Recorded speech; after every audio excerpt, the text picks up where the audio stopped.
Sie würden ihn gern festhalten, den Moment, wenn die Welle kommt, wenn die Welt kurz anhält. Das ist echt cool. Wenn wir nicht surfen würden, würde uns niemand kennen. Hier sehen uns die Leute. Und wenn wir auf der Welle stehen, klatschen sie manchmal. Das macht mir Mut. Dann kann die nächste Welle noch größer sein. Shumi ist 13 Jahre alt. Ihr Leben hat sich verändert. Früher, als ich noch nicht surfte, war ich ein ängstliches Mädchen. Aber das ist jetzt vorbei.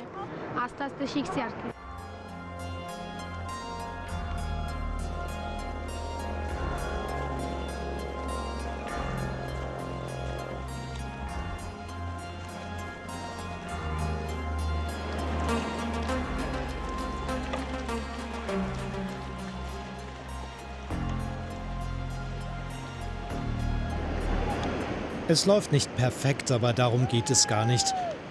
Sie brauchen mehr als Wind und gute Wellen.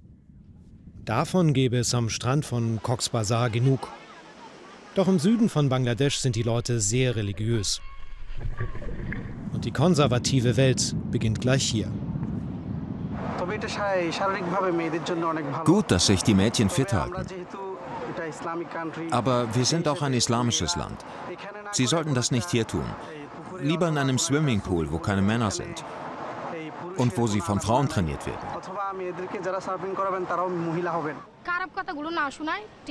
Wenn jemand einen blöden Spruch macht, höre ich nicht hin. Das geht zum einen Ohr rein, zum anderen wieder raus. Heißt es denn, nur weil wir Mädchen sind, können wir nichts erreichen? Wir werden beweisen, dass die Mädchen in Bangladesch eine Menge drauf haben. Die Mädchen haben früher am Strand ein paar Kleinigkeiten verkauft. Surfen war ausgeschlossen. Das haben nicht alle verstanden. Warum dürfen sie nicht das, was die Jungs dürfen? Deshalb haben einige keine Ruhe gegeben. Shifat trainiert sie, er ist Rettungsschwimmer. Als Junge durfte er immer tun, was er wollte. Warum das für Mädchen anders sein soll, sieht er nicht ein.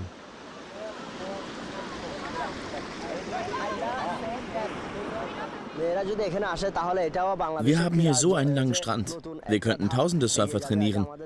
Wenn Mädchen darunter sind, dann ist das gut für unser Land. Mädchen spielen doch auch Cricket und Fußball. Jetzt surfen sie eben.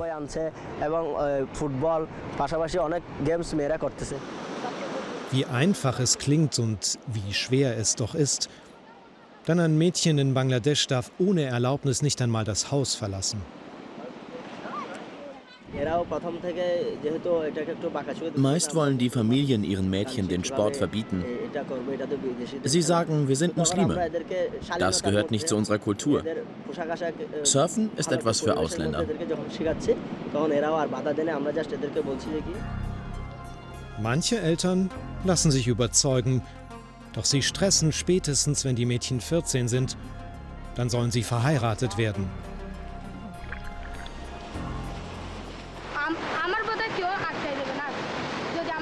Mich kann niemand aufhalten. Ich erkläre meinen Eltern immer wieder, wie gern ich surfe und dass ich mein eigenes Leben leben will. Klar, ich bin noch jung und meine Eltern wollen, dass ich auf sie höre. Aber ich flehe sie an, dass sie mich surfen lassen. Mir macht das doch so großen Spaß.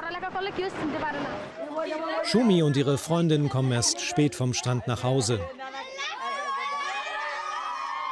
Die Mädchen sind ein klein wenig berühmt und stolz darauf. Ihre Familien sind arm, das Leben der Frauen besonders hart. Die Männer bestimmen, die Frauen müssen gehorchen. So war es immer, so soll es bleiben. Shumis Mutter hat das akzeptiert. Ich habe nie was gelernt. Wir hatten wenig Geld. Ich war zwar in einer Schule angemeldet, aber durfte da nicht hin. Ihre Tochter kämpft für ein anderes Leben. Die Mutter ist stolz, dass Shumi zur Schule gehen kann. Sobald das Mädchen vom Strand zurück ist, hängt es noch über den Büchern. Sie lernt bis in den späten Abend, denn morgen schreibt sie eine Prüfung. Ich habe nichts dagegen, dass Shumi surft. Und sie macht das, weil sie es will. Das finde ich gut. Das Einzige, was ich ihr sage, du kannst surfen, aber bitte beende auch deine Schule. Sie kann so denken, aber sie darf nicht bestimmen, was ihre Tochter darf. Der Vater muss zustimmen. Er arbeitet gerade in der Nachtschicht. Deshalb können wir kurz mit Shumi allein im Zimmer sein. Sie erzählt uns, wie ihr Vater reagiert hat. Meine Eltern sagten mir, Surfen ist nichts für dich. Das ist nur etwas für Jungs, nicht für Mädchen. Warum willst du das unbedingt machen? Ich habe lange versucht, meinen Vater zu überzeugen. Er hatte es mir trotzdem verboten. Deshalb surfte ich nach der Schule, heimlich, ohne es ihm zu sagen.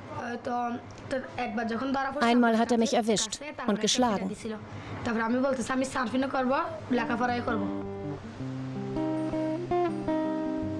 Nasima ist 18. Auch sie blühte auf, wenn sie surfte. Jetzt ist sie verheiratet und trauert um ihre Freiheit. Sie muss sich vor allem um ihren Sohn und ihre Nichte kümmern. Dass sie zum Strand darf, das Meer sehen kann, ist inzwischen eine absolute Ausnahme. Oft sperrt sie ihr Mann zu Hause ein.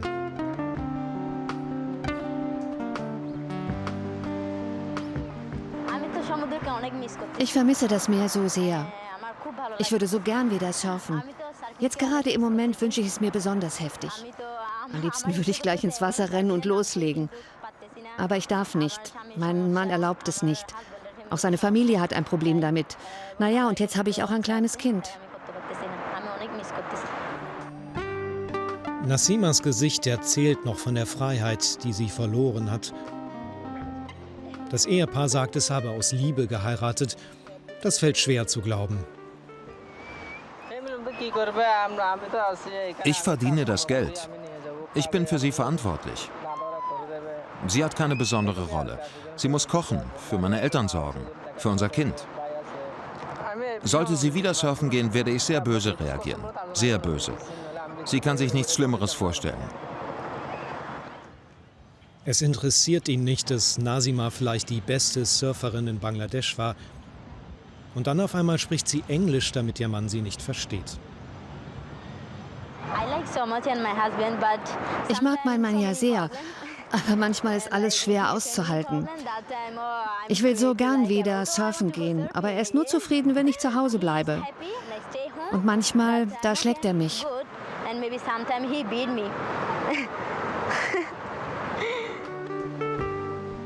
Nasima sagt, irgendwann läuft sie vielleicht weg. Will sie das wirklich? Wie soll das gehen?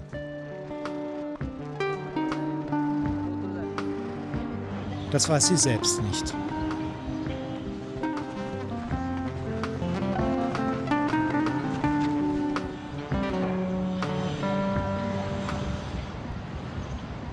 Es ist eine Mischung aus Kultur und Religion. Bangladesch liegt in Südasien zwischen Indien und Myanmar. 160 Millionen Menschen leben hier. Der Islam ist Staatsreligion, so steht es in der Verfassung. 90% der Einwohner sind Muslime. Nicht wenige legen ihren Glauben streng aus und Extremisten gewinnen an Einfluss. Shifat, der Trainer, vermisst Nasima. Sie kennen sich lange. Immer wieder hat er versucht, den Ehemann und die Schwiegereltern umzustimmen, ohne Erfolg. Nasima darf nicht mehr zum Strand und trainieren.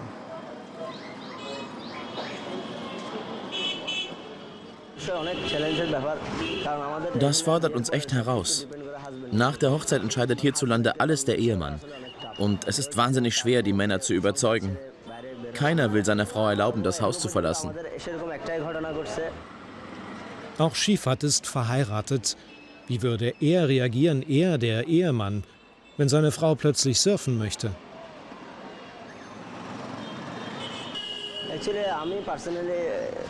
Ich versuche meiner Frau ein gewisses Maß an Freiheit zu geben, aber sie interessiert sich nicht für Sport. Sollte sich das eines Tages ändern, werde ich sie unterstützen. Wenn sie surfen möchte, werde ich ihr das ermöglichen. Aber ausgerechnet das will sie gar nicht. Shifat nimmt uns mit nach Hause. Wir dürfen seine Frau kennenlernen. Er hat sie sich nicht selbst gesucht, seine Mutter wählte sie aus. Er liebt sie nicht und sie ihn wohl eher auch nicht. Aber die beiden fügen sich.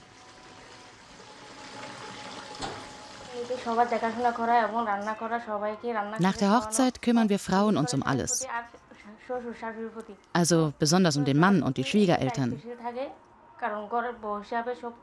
Wir müssen für alle kochen. Wir sind verantwortlich für die gesamte Familie.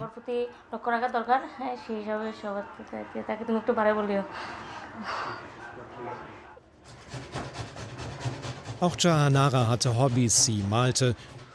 Doch dafür reiche jetzt die Zeit nicht mehr, meint sie. Immer wieder steht Jahanara in der Küche, ausgerechnet Shifats Frau. Der Mann, der seinen Schülerinnen Freiheit schenken will, er ist gefangen in der Tradition. Ihn scheint das gar nicht groß zu kümmern. Er hat andere Sorgen. Es gab Streit im Surfclub, Streit um Geld und Einfluss. Shifat will nun sein eigenes Ding machen. Also muss er investieren und kratzte alles Geld zusammen. Verkaufte sogar den Schmuck seiner Frau. Gründete einen neuen Club. Begeistert war sie nicht. Das erste Mal, als ich sagte, ich brauche deinen Schmuck, da sagte sie nur, was? Wieso das denn? Nein, den kriegst du nicht. Aber dann habe ich es ihr erklärt. Naja, und dann hat sie es verstanden. Hat gesagt, du bist mein Mann. Wenn du glücklich bist, dann bin ich es auch.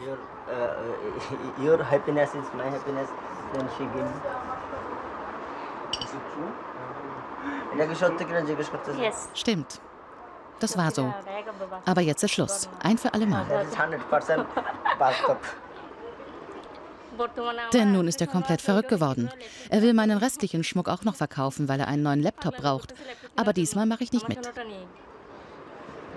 Ob sie sich durchsetzen wird? Shifats neuer Surfclub läuft gut an. Allerdings sind nur wenige Mädchen dabei. Es sind vor allem Jungs, die kommen und trainieren wollen.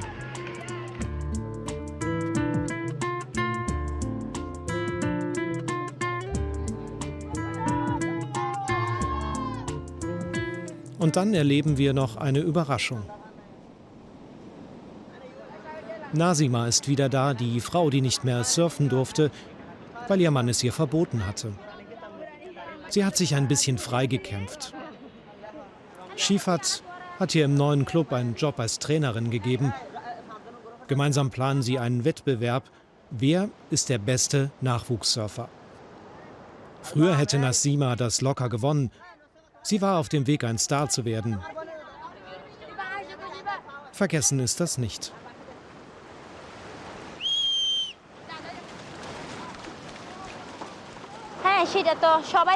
Die Leute kennen mich.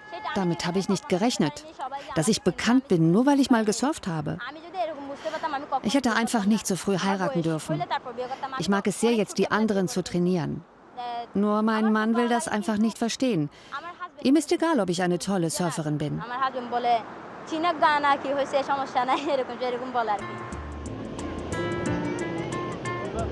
Nasima unterrichtet die Mädchen an wenigen Tagen im Monat. Zumindest das erlaubt ihr Mann. Aus einem einzigen Grund: sie hat einen Job und verdient Geld.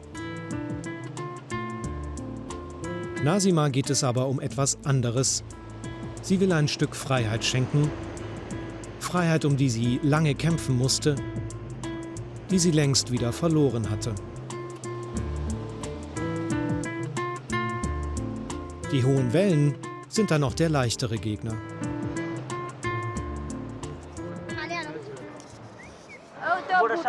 Sie ist mit einem anderen Surfbrett zusammengestoßen und hat sich am Mund verletzt.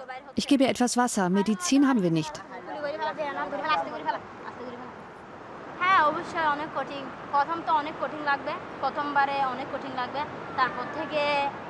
Es ist echt nicht einfach, eine gute Surferin zu werden. Gerade wenn du jung bist, fällt es dir schwer, auf dem Brett zu bleiben.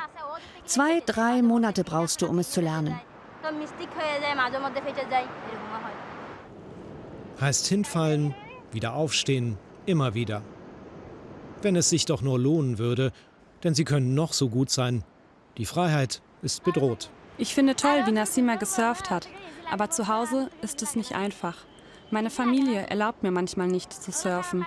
Dann sagen sie, ich könnte im Wasser ertrinken.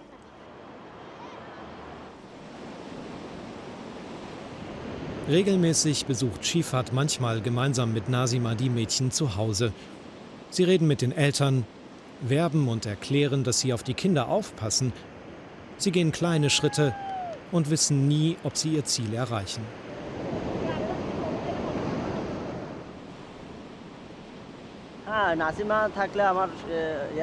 Nassima war so eine gute Surferin.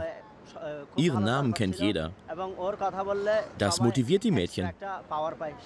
Ich sage ihnen, nehmt sie euch zum Vorbild. Ich hoffe, dass sie jetzt regelmäßig meine Schülerinnen trainieren darf.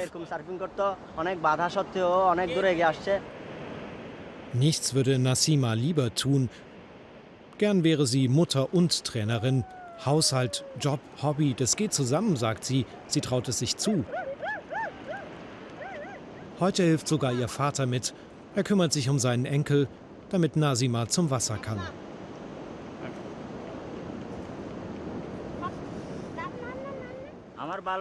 Ich finde gut, was sie tut. Aber die Leute reden schlecht über uns. Was denkst du?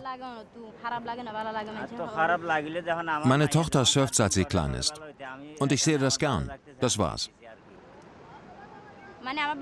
Was immer die Leute sagen, wir hören einfach nicht hin.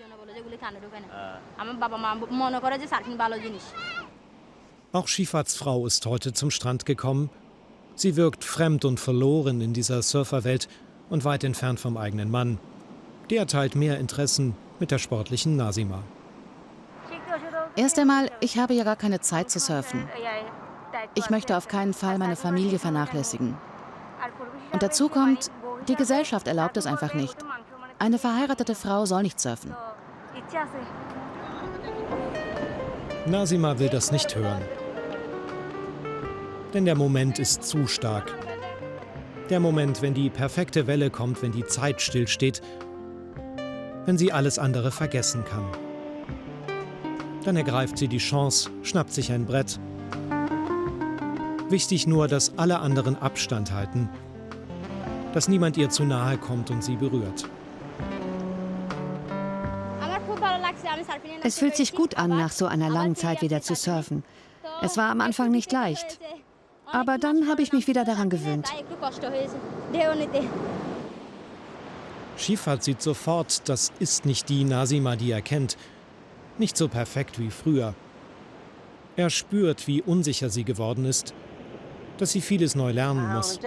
Ja, manchmal ärgere ich mich echt über ihren Ehemann. Aber ich kann es ihm nicht direkt sagen. Das würde ihr ja Probleme machen.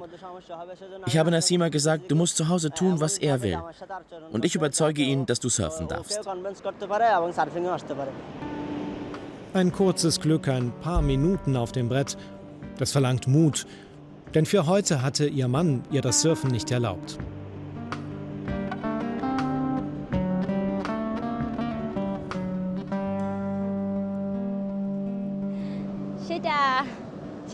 Ich weiß noch nicht, ob ich ihm erzähle, dass ich heimlich im Wasser war. Heute werde ich sicher nichts sagen. Vielleicht später einmal, wenn sich die Situation beruhigt hat.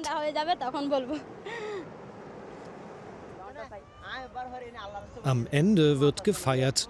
Für den Wettbewerb hat Shifat extra Pokale organisiert.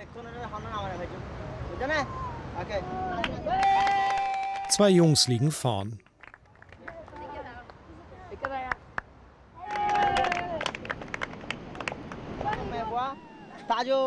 Aber Taju gewinnt den 3. Preis. Bald wird sie 10, ein paar Jahre hat sie noch, kann noch besser werden. An eine Hochzeit will sie jetzt lieber nicht denken. Als ich so alt war wie sie, habe ich auch mit dem Surfen angefangen. Ich hoffe, sie wird mal richtig gut. Wenn sie auch nach der Hochzeit weiter surfen will, muss sie allerdings den richtigen Mann auswählen. Meiner versteht überhaupt nichts vom Surfen. Manche nehmen eben den Falschen. Das ist freundlich gesagt. Denn Nasimas Mann entscheidet immer noch nach Lust und Laune, ob sie zum Strand darf oder ob er sie lieber einsperrt und schlägt.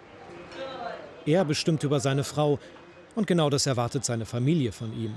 Trotz kleiner Ausnahmen, er muss am Ende über seine Frau entscheiden. Wenn Nasima gut zu mir ist, dann kann sie tun, was immer sie will. Aber wenn sie schlecht zu mir ist, verbiete ich ihr das Surfen. Sie muss sich einfach gut mit mir stellen.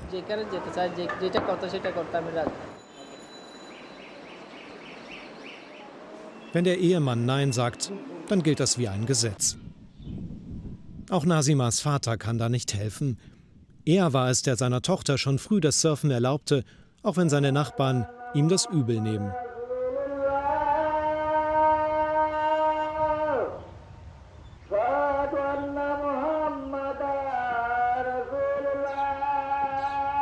Aber immer wenn er in die Moschee geht, denkt er an seine Tochter.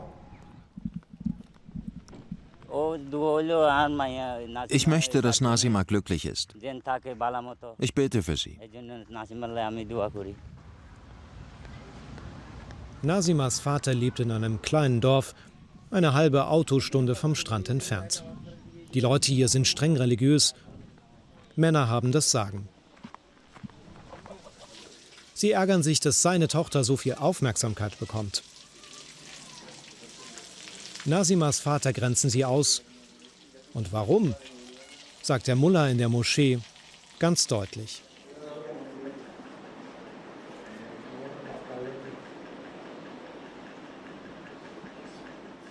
Wir sind Muslime und der Islam erlaubt es den Mädchen nicht, das Haus zu verlassen, um zu surfen. Wenn Mädchen surfen, dann ist das eine Sünde. Der Islam sagt, nach dem Tod wird die Strafe folgen. Nasimas Vater ist in ihren Augen ein Sünder. Aber er versichert uns, es störe ihn nicht. Es ist 10 Jahre her, dass Nasima ihn das erste Mal fragte, ob sie surfen darf. Er stimmte zu. Als der Sport seine Tochter ein wenig berühmt machte, war er stolz auf sie, auch wenn er dafür einen hohen Preis bezahlt.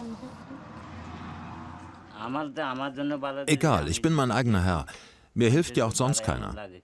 Also kümmert es mich auch nicht, was die Leute denken. Ich stehe zu meiner Entscheidung. Meine Tochter ist ein eigenständiger Mensch, ein freier Mensch.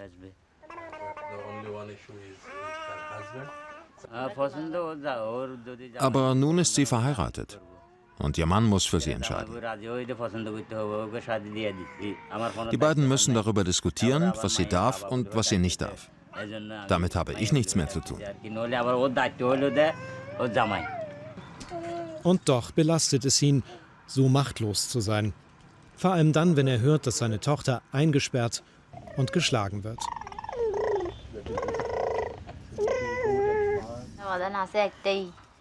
Die einzige Lösung ist, ich muss meinen Mann immer wieder aufs Neue überzeugen, dass ich zum Surfen gehen kann oder auch meine Eltern besuchen darf. Shifat tut, was er kann für den neuen Club. Manchmal muss er mehr als nur ein Trainer sein, manchmal braucht es Diplomaten, die reden, überzeugen. Heute steht ein Heimspiel an. Shifat besucht seine alte Schule. Er hat sich selbst eingeladen, offiziell um etwas über Rettungsschwimmen zu erzählen. Doch er nutzt die Gelegenheit. Er sucht nach der nächsten Surfergeneration, vor allem nach Mädchen. Und dafür erzählt er gern von Nasima und ihren Erfolgen. Macht euch keine Sorgen, ich helfe euch. Keiner wirft euch einfach ins Wasser. Neugierig sind die meisten.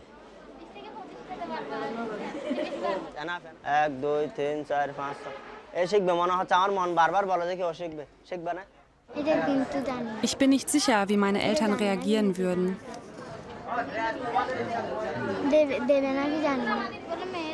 Surfen ist aufregender als Fußball. Und es sieht einfach so toll aus. Not boys touching the girl, girl not touching the boy. Die Jungen und Mädchen berühren sich ja nicht. I hope that's good. Jeder sollte tun dürfen, was er will. Ich hoffe, es tut jedem gut. Surfen ist doch nichts Schlimmes. Because that's everybody can do. Schifat verlässt die Klasse mit einer Menge Telefonnummern. Aber wie viele werden am Ende kommen, das weiß er natürlich nicht. Oder wie lange sie durchhalten dürfen, um wirklich gut zu werden. Er braucht gute Argumente gegen eine Mauer aus Tradition, Angst und strenger Religion. Wir müssen unsere Kultur akzeptieren, dürfen niemandem reinreden. Aber wir müssen weiter daran arbeiten, ein wenig freier zu werden. Wir dürfen nicht aufhören, nicht die Hoffnung verlieren. Shumi ist voller Hoffnung und stark. Sie geht zur Schule, auch das ist alles andere als selbstverständlich. Viele ihrer Freundinnen können das nicht. Oft fehlt einfach das Geld oder ihre Familien denken, Mädchen müssen nicht gebildet sein. Shumi will ein anderes Leben führen, will selbst bestimmen. Sie will nicht nur kochen und Kinder erziehen. Sie hat heute die Prüfung geschrieben, es lief gut. Und jetzt ruft der Strand, rufen die Wellen. Die Mädchen wollen alle so gut werden wie Nasima. Und Shumi will noch mehr, sie möchte Ärztin werden. Und wenn das nicht klappt, dann zumindest Rettungsschwimmerin. Aber zuerst eben eine gute Surferin. Also muss sie so schnell wie möglich ins Wasser, wann immer es geht, gegen alle Widerstände. Wenn sie mich zusammenschlagen, dann sollen sie es tun. Das werde ich aushalten. Das hält mich nicht auf. Trotzig sein ist ein Anfang.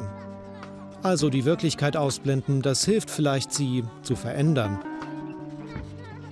Die Mädchen wissen, dass es schwer wird. Bald werden sie heiraten müssen. Dann können sie surfen vielleicht nur noch heimlich.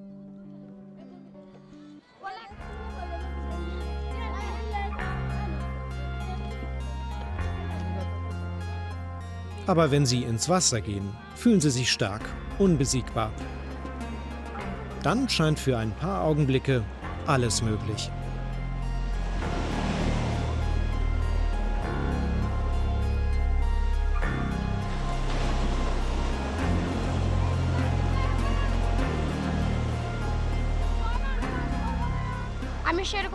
Ich heirate nur einen Mann, der mir erlaubt, mein eigenes Leben zu leben. Einen anderen nehme ich nicht. Jetzt müssten sie den Moment einfach festhalten, wenn es so einfach wäre.